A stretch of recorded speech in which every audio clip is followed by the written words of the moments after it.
આજે ખૂબ જ આનંદની વાત છે કે અમારે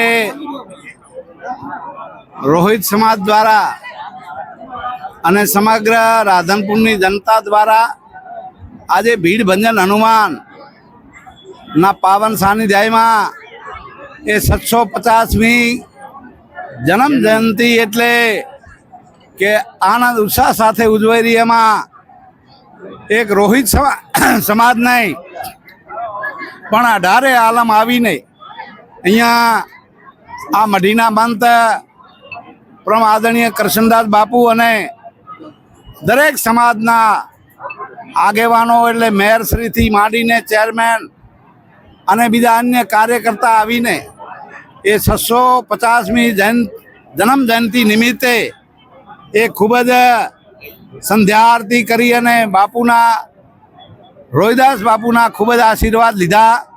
કરશનદાસ બાપુના પણ અમે બધાએ નમન કરીને આશીર્વાદ લીધા.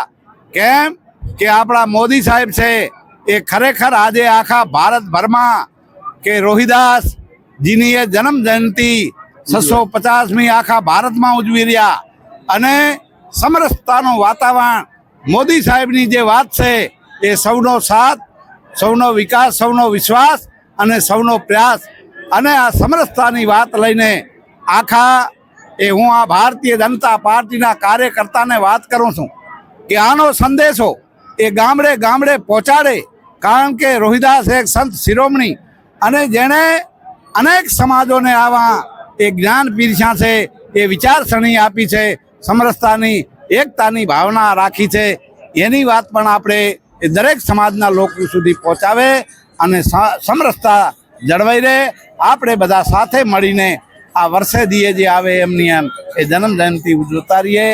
અને અમને અહીંયા પણ ખૂબ જ એ રોહિત સમાજનો આભાર માનું કે જેણે આ જમણવાર સાથેનો પ્રોગ્રામ છે એમાં એ ભોજનદાતા હરગોવનભાઈ ને એના ધર્મપત્ની પણ અહીંયા પધાર્યા છે અને આવી રીતે આ પ્રસંગને રૂડો બનાવ્યો છે એ બદલ એમનો પણ ખૂબ ખૂબ હૃદયથી આભાર. બોલો સદગુરુદેવ.